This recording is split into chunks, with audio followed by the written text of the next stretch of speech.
Thursday का market काफी interesting था, जहां खुलते से मार्केट 2% क्रैश कर गया, लेकिन इंट्राडे में इतनी ब्यूटीफुल रिकवरी हुई कि कई इन्वेस्टर्स को लग रहा है कि अब मार्केट में रिवर्सल आ चुका है। ये बहुत शानदार रिकवरी है। पहली बात तो रिकवरी बहुत शानदार है। अब क्योंकि ये एक लॉन्ग वीकेंड है, तो इससे कंफ्यूजन भी क्रिएट होता है कि भाई Donald Trump over the weekend कुछ ऐसा ना कर दे जिससे मार्केट में फिर धमाका हो जाए। We're going to hit them extremely hard over the next 2 to 3 weeks. तो ऐसे में नेचुरली इन्वेस्टर्स के मन में ख्याल आता है कि भाई अगले वीक का मार्केट कैसा रहेगा and is the worst over. So ऐसे में रिटेल इन्वेस्टर्स के मन में एक नेचुरल सवाल आता है कि क्या मार्केट में प्रॉपर रिवर्सल आ चुका है या सिर्फ एक शॉर्ट कवरिंग थी। चलिए इस वीडियो में एनालिसिस कर लेते हैं। क्या हालचाल इन्वेस्टर्स, मेरा नाम है गोरक्ष और मैं एक स्टॉक मार्केट एनालिस्ट और आप देखना शुरू कर चुके हैं weekly analysis video with the doji.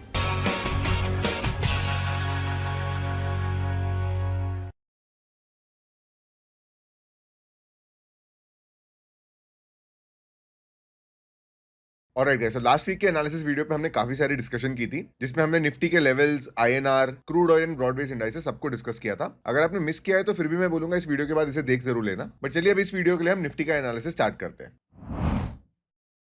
So last week हमने एक सपोर्ट लेवल प्लॉट किया था 22,100 के अराउंड पे। मार्केट एकदम वहां तक तो नहीं आया, 22,188 से मार्केट ने एक रिवर्सल लिया, तो यही था वो बॉटम। अब देखो पिछला वीक प्राइस एक्शन के लिए बड़ा ही वियर्ड था, क्योंकि सिर्फ 3 ट्रेडिंग सेशन थे और तीनों ही दिन मार्केट या तो गैप डाउन ओपन हुआ या तो गैप अप ओपन हुआ। तो स्पेशली वेंसडे के दिन में क्या हुआ था कि मार्केट ने ऐसे गैप अप हो गया था, तो कई लोगों को लगा कि भाई अब रिवर्सल आएगा। बट एज यू नो, अगर आप इस सीरीज को पहले से फॉलो कर रहे हो तो आपको पता ही होगा कि गैप्स को मैं बिल्कुल भी सस्टेनेबल नहीं मानता हूं। तो अगले दिन जब मार्केट गिरा ना, तो मुझे कोई ऐसा सरप्राइज नहीं लगा। But the best thing that has happened in the last week is कि भाई ये जो गैप अप हुई थी ना, ये पूरी गैप फिल भी हो गई और पूरी गैप ट्रेड होने के बाद में भी मार्केट थोड़ा हायर क्लोजिंग दिया है। तो इससे हमें रिवर्सल के बहुत इंपॉर्टेंट लेवल्स अभी पता चल जाएंगे। लेकिन क्योंकि ओवरऑल ट्रेंड अभी भी डाउन साइड का है, तो पहले हम देख लेते हैं कि मार्केट अगर गिरता है तो कहां तक गिर सकता है। तो सबसे इंपॉर्टेंट 2 सपोर्ट तो अभी रहेंगे। एक तो मार्केट ऑलरेडी एक इंपॉर्टेंट सपोर्ट पे है 22,500 22,700 के रेंज में, जहां पर मार्केट है वो ऑलरेडी एक इंपॉर्टेंट रेजिस्टेंस है, जिसके ऊपर अभी क्लोजिंग हुई है, तो अब वो इंपॉर्टेंट सपोर्ट रहेगा। अगर ये ब्रेक हो जाता है तो अगला important support as we have already discuss 22,100 का रेंज रहेगा। सो मार्केट अगर यहां गिरता है तो this big presents a buying opportunity. लेकिन अब रिवर्सल के इंपॉर्टेंट लेवल मैंने पिछले हफ्ते आपको बोला था कि बुलिश व्यू हम तब तक नहीं रखेंगे जब तक कि मार्केट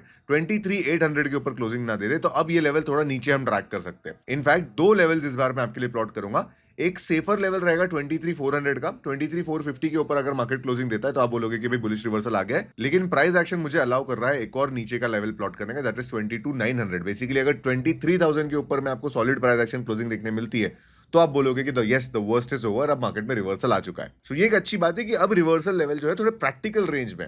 बेसिकली रिवर्सल आने के लिए 2-3% का हमें मूव नहीं चाहिए, सिंपली 1% का प्रॉपर प्राइस एक्शन भी इसे एक बुलिश इंडिकेशन दे देगा। लेकिन बशर्ते over the weekend Donald Trump कुछ ड्रामा ना क्रिएट कर दे। सो इस वीक निफ्टी एनालिसिस के लिए तो इतना ही है। दोनों ही बुलिश और बेरिश लेवल इतना नजदीक है कि अगला वीक इन्वेस्टर्स के लिए बहुत क्रूशियल रहेगा। मैंने इस पे आपको थोड़ा और डिटेल प्राइस एक्शन दिखा देता हूं। आई होप ये लेवल्स आप लोग भी मार्क करते हो। अब ना मैं आपको मंथली टाइम फ्रेम पे निफ्टी का चार्ट दिखा रहा हूं।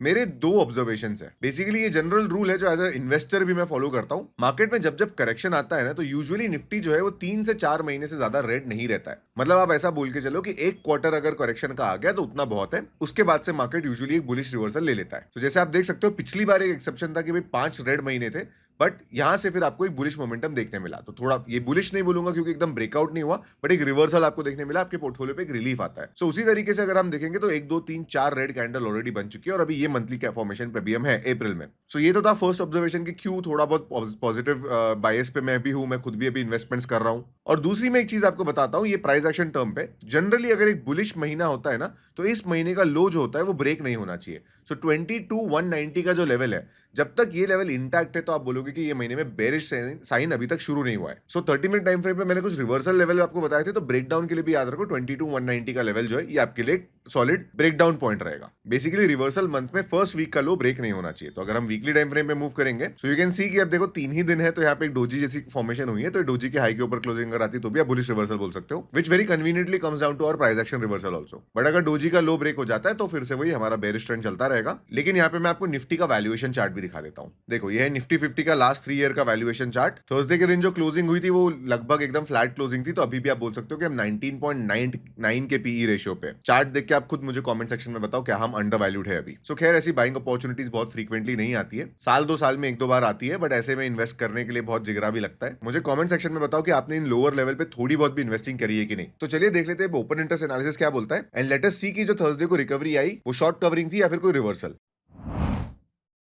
तो सबसे पहले तो हम ऑप्शंस का ओआई डेटा देख लेते हैं। अगर आप 7 तारीख का ओआई देखोगे ना, तो सारे ही लोग आउट ऑफ द मनी बैठे हुए हैं। बेसिकली ओवर द वीकेंड कोई भी एट द मनी पे पोजीशन लेके नहीं बैठा था, सबको पता था कुछ तो धमाका होगा। अब वो क्या होगा वो तो न्यूज से हमें पता चलेगा। बट अगर कॉल ओआई की बात करी जाए, देखो कॉल ओआई क्या होता है, ऑप्शन सेलर की ओपन पोजीशन। ऑप्शन सेलर कौन होते हैं? ज्यादा पैसे वाले लोग। तो ज्यादा पैसे वाले लोग ने कौन से स्ट्राइक प्राइस पे कैसा ऑर्डर लगाया है, इसका एनालिसिस हम इस सेगमेंट में करते हैं।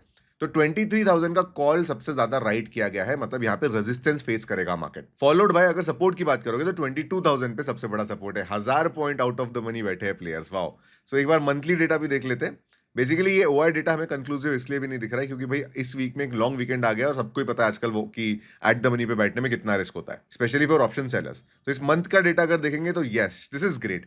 23,000 का स्ट्रैडल सबसे ज्यादा बिका है। आप देख सकते हो यहाँ पे कॉल और पुट दोनों का ही ओआई बहुत ज्यादा हाई है। आपको दिख रहा है दोनों में दोनों ही बार्स आपको कोइंसाइड होते दिख रहे हैं। ये ऑप्शन सेलर की सेलिंग की एक स्ट्रेटजी होती है, नॉन डायरेक्शनल पोजीशन होती है बेसिकली। सो महीने भर के लिए 23,000 का स्ट्रैडल बिका हुआ है। ये लोग हाई विक्स और थीटा डीके का फायदा उठाने के लिए बैठे हैं। बाय द वे, अगर आपके पास अच्छा खासा कैपिटल और ऑप्शन सेलिंग सीखना चाहते हो तो डिस्क्रिप्शन में कोर्स का लिंक है, उसमें डायरेक्शन नॉन डायरेक्शन दोनों स्ट्रेटजीज मैंने पढ़ाई है, कंसिडर कर लेना। मंथली बेसिस पे देखेंगे तो 23,000 के बाद में कॉल ओआई सबसे ज्यादा 23,500 पे और पुट साइड पे 22,500 पे अच्छा खासा ओआई है। मतलब ये एक मंथली टाइम फ्रेम पे अच्छे सपोर्ट रेजिस्टेंस आपको मिल जाएंगे। अब इस वीक के लिए मैं एक नया डेटा आपके साथ शेयर करता हूं, फ्यूचर ओआई का डेटा। बेसिकली इंडेक्स फ्यूचर पे किस तरह के ऑर्डर डले हैं। तो अगर आप निफ्टी 50 का फ्यूचर ओआई डेटा देखोगे तो बिकॉज कल ना प्राइस में कोई खास मूवमेंट नहीं आया था, ओपन इंटरेस्ट 6% से बढ़ा एंड प्राइस नेग्लिजिबल फॉल हुआ, इसलिए वो आपको शॉर्ट बिल्टअप दिखा रहा है। लेकिन अगर वो 0.01% भी ग्रीन दिखाता तो यहाँ पे आपको लॉन्ग बिल्टअप दिखा शो हो रहा होता। मतलब नया ओआई बिल्टअप तो हुआ है टुवर्ड्स पॉजिटिव साइड। और वीकली बेसिस पे भी कहानी कुछ ऐसी है कि 5 दिन पे ओवरऑल 4% का ओआई इंक्रीज हुआ है। मतलब इतने ऑर्डर्स और ऐड हुए हैं और मार्केट में बहुत नेग्लिजिबल करेक्शन हमें देखने मिला। ऑन दी अदर हैंड अगर आप बैंक निफ्टी पे देखोगे, देखो यही सेम चीज है। यहाँ पे भी आपको ओआई बढ़ता दिखेगा लेकिन छोटा सा ही प्राइस इंक्रीमेंट हुआ है। तो ये दोनों डेटा में ज्यादा डिफरेंस नहीं है, ऑल्दो दोनों एकदम ऑपोजिट एंड पे दिखते हैं। एक लॉन्ग बिल्टअप बताता है, एक शॉर्ट बिल्टअप बताता है, लेकिन है दोनों लॉन्ग साइड पे। ऑन दी अदर हैंड अगर आप बैंक निफ्टी का वीकली टाइम फ्रेम का डेटा देखोगे ना, तो यहाँ पे आपको लॉन्ग अनवाइंडिंग देखने मिलेगी। So medium to long term time frame पे हम लोग का अभी तक क्लियर रिवर्सल नहीं आया है, शॉर्टर टाइम फ्रेम पे रिवर्सल आने शुरू हो रहे हैं। बाय द वे, रिवर्सल का मतलब ही रिवर्सल आते ही ऐसे, पहले शॉर्टर टाइम फ्रेम पे रिवर्सल आएगा, फिर डेली वीकली टाइम फ्रेम पे आएगा और फिर कई मंथली रिवर्सल देखने मिलेंगे जो कि सॉलिड कंफर्मेशन देते हैं। चलिए फ्यूचर इंडेक्स पे पोजीशन चेंज हुई है कि एफआईआईस की, ये भी देख लेते हैं। तो भले ही मार्केट गिर रहा है बट ओवरऑल यहाँ पे मुझे पॉजिटिव डेवलपमेंट दिख रही है। लगातार 3 हफ्ते से क्या हो रहा है देखो, वीक 49 पे, बेसिकली मेरे 49th वीक पे जब मैं वीडियो शूट कर रहा था तब हम 10% लॉन्ग पोजीशन पे थे। उसके अगले वीक में हम लोग 14.3% पे आए। पिछले वीक हम लोग 15.3% पे थे और इस वीक हम लोग 16.8%, लगभग 17% पे है। तो आप देख रहे हो कि लॉन्ग साइड पे धीरे धीरे पोजीशंस बढ़ रही है एफआईआईस की। इनफैक्ट शॉर्ट साइड पे पोजीशन कम हो रही है, इसलिए लॉन्ग का परसेंटेज बढ़ रहा है तो 100 से बैलेंस ही करना है, राइट। बट ओवरऑल अगर आप देखोगे ना तो देखो 49th वीक पे टोटल 32,000 लॉन्ग पोजीशन के ओआई थे एंड 52nd वीक पे, मेरे 52nd वीक पे, this actually concludes 1 year of my uploading video, 68,000 का ओआई है। मतलब लॉन्ग साइड पे ऑर्डर्स डबल हो गए हैं। सो ये भी एक पॉजिटिव इंडिकेशन तो है। लेकिन ओवरऑल मैं फिर से रिपीट कर देता हूं, 30% से ऊपर जब ये परसेंटेज जाएगा तब हम बोलेंगे कि क्लियर रिवर्सल आ चुका है, और 50% से ऊपर जब जाएगा तब हम बोलेंगे कि हम बुलिश मार्केट में। इस डेटा को वीकली ट्रैक करने के लिए सब्सक्राइब करना मत भूलना। अब चलिए देख लेते हैं कि कैश मार्केट में एफआईआईस ने क्या किया है।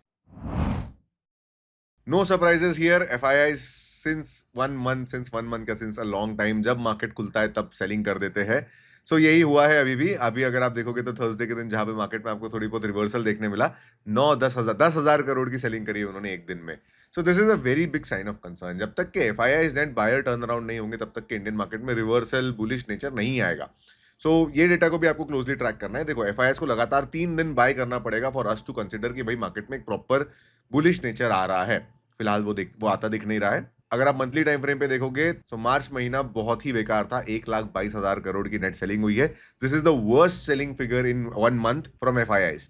और ये महीना भी जैसे चालू हुआ है, अभी 2 ही दिन हुए थे ट्रेडिंग सेशन के और उसमें 18,000 करोड़ की सेलिंग ऑलरेडी हो चुकी है। This one data holds me back from actually saying कि भाई बुलिश सेंटीमेंट मार्केट में आ रहा है। शेयर मार्केट ऊपर कब जाता है? जब बिजनेसेस अच्छे हो जाते हैं तब नहीं, लेकिन जब एक्चुअली नेट बाइंग होती है तब। तो जब तक कि एक इतना बड़ा player net buyer turn around नहीं होगा तब तक कि बुलिश सेंटीमेंट रखना बहुत मुश्किल होता है। चलिए अब देख लेते हैं कि मार्केट में कौन सा सेक्टर किस तरह से परफॉर्म कर रहा है।